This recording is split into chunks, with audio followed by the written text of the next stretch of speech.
Hey everyone, welcome back.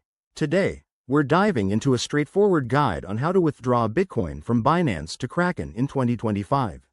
Whether you're looking to diversify your crypto holdings or just switch exchanges, this step-by-step tutorial will get you there safely and efficiently. By the end of this video, you'll feel confident handling this transfer yourself. Let's jump right in. First things first, make sure you have verified accounts on both Binance and Kraken.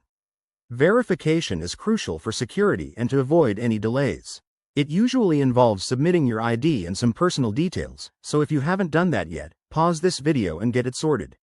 Now, log into your Binance account and head over to the Wallet section. From there, select Withdraw and choose Bitcoin as the asset you want to transfer. You'll need to enter your Kraken wallet address. Double-check this to prevent any mistakes, as crypto transactions are irreversible. Next, specify the amount of Bitcoin you want to withdraw. Keep an eye on the network fees. In 2025, these might vary based on blockchain congestion, so aim for a balance between speed and cost. Once you've filled in the details, review everything carefully, then hit Confirm. You'll likely need to complete a two-factor authentication step for added security.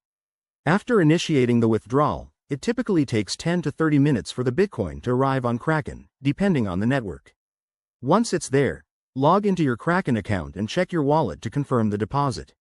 And just like that, you're done. A few quick tips.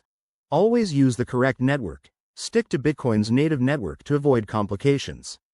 Also, consider the market volatility. Prices can change while your transfer is in progress.